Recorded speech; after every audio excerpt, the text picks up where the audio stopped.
ચાલો આજે આપણે શ્રીખંડની તૈયારી કરીએ છીએ. કાલે આપણે ત્યાં મહેમાન આવવાના છે એટલે દહીં જમાવીને કરીએ તો વાર લાગે, એટલે આપણે તૈયાર દહીં 1 કિલો લઈ લીધું છે ને હવે એમાંથી આપણે ચીકુ કાજુ શ્રીખંડ બનાવવાનું છે. એના માટે પહેલાં છે ને આપણે આનું પાણી નિતારવું પડશે, એટલા માટે આ કોટનનું આવું કપડું લઈ લીધું છે.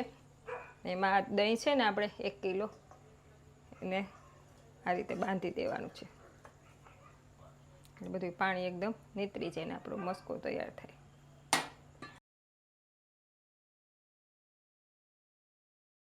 આ રીતે કરીએ ને એકદમ ઝડપથી તૈયાર થઈ જાય. દહીં જમાવીએ ને બધી કરીએ તો વાર લાગે, એટલા માટે.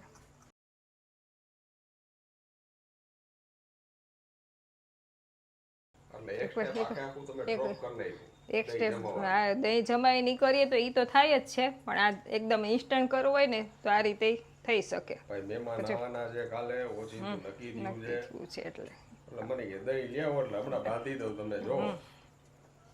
આપણું આ બંધાઈ ગયું છે. એની ઉપર છે ને આ રીતે કોઈ પણ વજન રાખી દેવાનું. અત્યારે આપણે આ ખાયણી રાખી દઈશું. આને છે ને આપણે ફ્રીજમાં રાખી દઈશું, એટલે સવાર થશે તો આપણું બધું પાણી નીતરી જશે.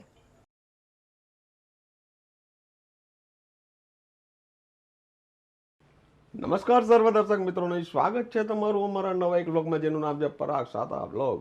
મિત્રો, જ્યાં નથી ચલ ત્યાં છે જિંદગી ચલો ચલ. આ વાત સાથે આ ચીજ સાથે શરૂ કરીએ આજની નવી રેસીપી. મિત્રો, આજે અમે તમારા માટે જે રેસીપી લઈને આવી ગયા છીએ ને, એ રેસીપી એકદમ યુનિક છે. એનું કારણ છે કે અત્યારે જેની સિઝન ચાલી રહી છે, જે ખાવામાં ખૂબ મજા આવે છે અને જેનું કોમ્બિનેશન કરીએ ને અફલાતૂન બને જાય.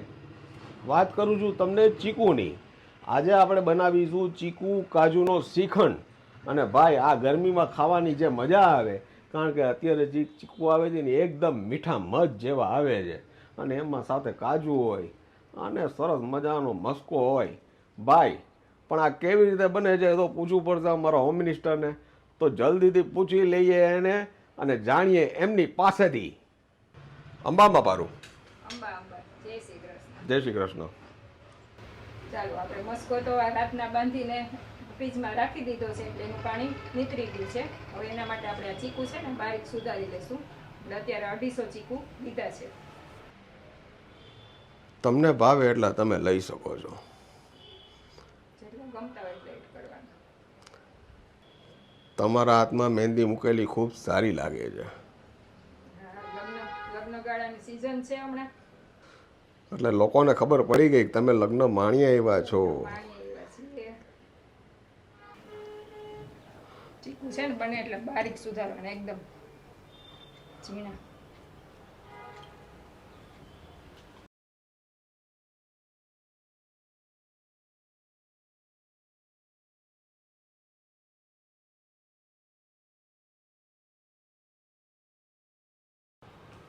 દરેક ઋતુનું અલગ અલગ મહત્વ છે સાહેબ.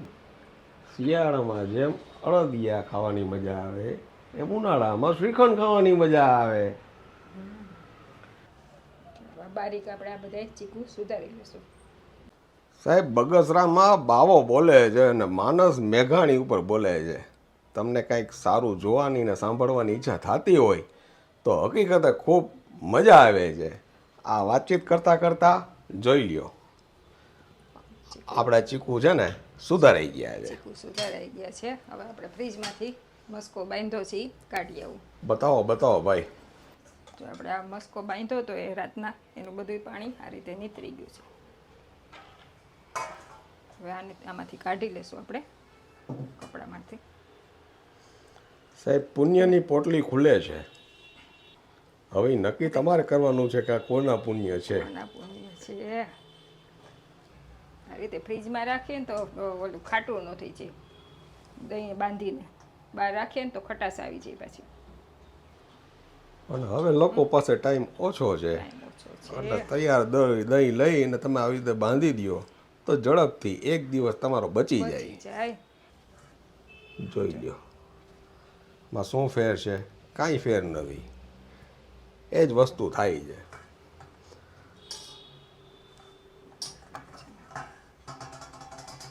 અત્યારે સ્વિગી ઝોમેટોના સમયમાં તમને દહીં જમાવાનું ને બધું તમારી પાસે મહેનત કરાવી, પછી તમે જો એમ લાગે ને કે પનીર છે. આ સ્ટ્રક્ચર છે સાહેબ. છે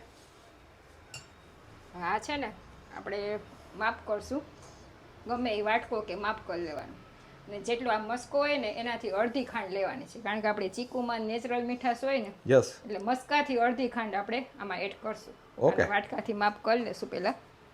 ઓકે માય ડિયર ફ્રેન્ડ.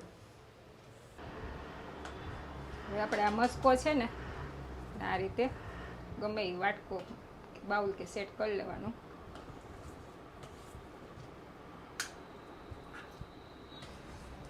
જરાય પાણીનો ભાગ નથી, જો બધુંય પાણી નીતરી ગયું છે. આ એક વાટકો, આ બીજો વાટકો, એકદમ 2 વાટકા માપે છે. એમાં આ છે ઘરની ફ્રેશ મલાઈ, એ આપણે એમાં એડ કરશું એટલે સરસ મલાઈ વાળું થાય. ક્રીમીનેસ માટે. ક્રીમીનેસ માટે. અને આ તમને છે ને મેજરમેન્ટ કરીને બતાવે. મેજરમેન્ટ એટલે તમને સરસ થશે. આ રીતે માપ પ્રમાણે કરશો ને એટલે મીઠોય નહીં, મોરોય નહીં, એકદમ. હવે આ 2 વાટકા આપણો મસ્કો ને હતું ને એમાં આપણે આ ખાંડનું માપ કરશું. એનાથી અડધી ખાંડ લેવાની એટલે 1 વાટકો ખાંડ આવશે. અમે આમાં ચીકુની મીઠાશ છે ને ધ્યાનમાં રાખી છે.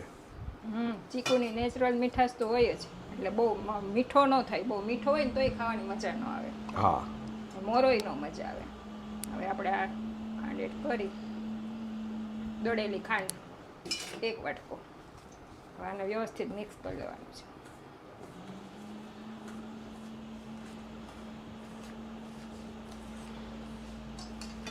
આ રીતે કરશો ને એટલે જરાય ખાંડનું પાણી નહીં થાય ને સરસ ભળી જશે. ભાઈ આમાં અમે તપકી કે આરા લોટ કે એવું કાંઈ નથી નાખ્યું હો. આ નેચરલ જ ખાવાની મજા આવે ને. આ તમે ગમે એટલો ખાઓ ને તોય તમને ખાવાની મજા જ આવે. ઓલો તમે આટલો થોડોક શ્રીખંડ ખાઓ ને તોય તમને એકદમ પેટ ભારે થઈ જાય. ભારે થઈ જાય અને નકરું પાણી પીવાય. એટલે આપણે તો બધાને ઘરમાં આ રીતે નેચરલ જ મજા આવે છે ખાવાની. એટલે થોડું ઘરનું પસંદ એટલે જ આવે. બધોય શ્રીખંડ ખાઈ જાવ ને તોય તમને પેટ ભારે ન લાગે. નેચરલ જ મજા આવે ખાવાની. ઘરે થાય એ ચોખ્ખું ને આમે સસ્તું પડે. ઘરે બનાવો ને તમે તો. અને ચોખ્ખું ખાવા માટે તો ઘરે કરીએ છીએ. બાકી હવે આરા લોટ ને હવે આ બતાવતો ઊંધી વારતો ચમચી પડે છે? ન પડે, આમાં પાણી જ છે નહીં જરાય. ન પડે ભાઈ. ચાલો આપણી ખાંડ મલાઈ મસ્કો તૈયાર થઈ ગયું છે. હવે આમાં બાકીની બધી વસ્તુ આપણે એડ કરી દઈશું. આ છે આપણા બારીક સુધારેલા ચીકુ, આ છે દાડમ. આપણને ગમે છે એટલે આપણે એડ કરીએ છીએ, બાકી એમને ખાલી ચીકુ એડ કરી શકાય છે. આ છે તૂટી ફૂટી, એ મને બહુ પસંદ છે એટલે ખાસ એડ કરું છું.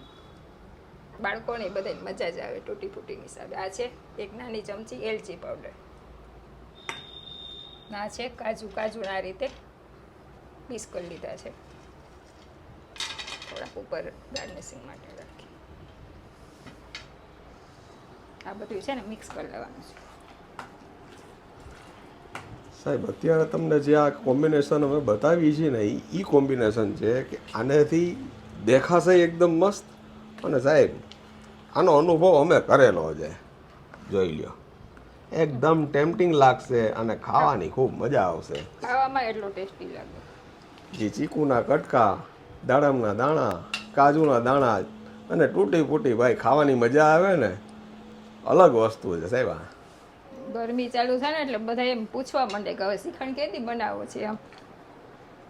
અને તૂટી ફૂટી એક એવી વસ્તુ છે ને કે જી લોકો નો ખાતા હોય ને, જી બાળકો એ તૂટી ફૂટી જોઈને ખાય છે. કલરફુલ. વાહ. ચાલો આપણું બધું સરસ મિક્સ થઈ ગયું છે. હવે આપણે સર્વ કરી લેશું.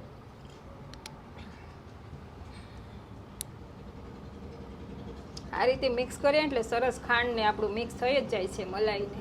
પછી ઓલામાં ચાયણીમાં ને ચારીએ ને તો ચીકાશ આવી જાય.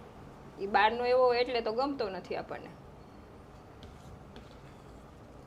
સરસ થાય મલાઈદાર.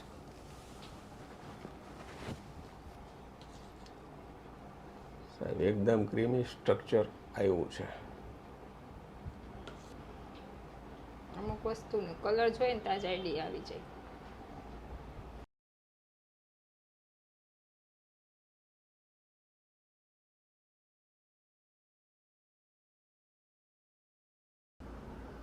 આવી ને મજા? ચાખો પછી ખબર પડે ને. એમ નહીં ચાખું, પેલે એકવાર હજી ચમચો તમે ઊંધો કરો તો લે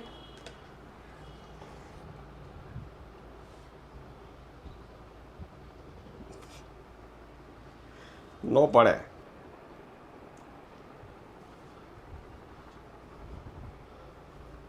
સાહેબ નથી પડતો, આમના ઊભો છે. ફાઇનલી રેડી છે આપણો ચીકુ કાજુ શ્રીખંડ, જે તમને લોકોને ખૂબ મજા આવશે. Thank you very much my dear friend. અને જોઈ લ્યો સાહેબ, અફલાતુન બહેનો જો ભાઈ. આશા રાખી છે કે ચીકુ કાજુના શ્રીખંડની આ રેસીપી તમને ખૂબ ગમી હશે. જો ગમી હોય તો વધુ લોકો સુધી તમે આને શેર કરજો, લાઈક કરજો. અને હા મિત્રો, બધા જ તમારા માટે તાળીઓ વગાડવાવાળા નહીં હોય, કોક આંગળી ચીંધવાવાળું પણ હશે. અને આ તમારે સ્વીકારવું પડશે. એનું કારણ છે કે જબ તક જિંદા હૈ તબ તક નિંદા હૈ. આ વાત સાથે, આ ચીજ સાથે ફરી મળીશું નવી વાત સાથે. ત્યાં સુધી તમે અમને રજા આપશો મિત્રો. તમે અમારા પોતાના છો એટલે તમને કહી છે કે તમે તમારું ધ્યાન રાખજો, તમારા પરિવારનું ધ્યાન રાખજો અને ખાસ સ્વસ્થ રહેજો. નમસ્કાર. નમસ્કાર.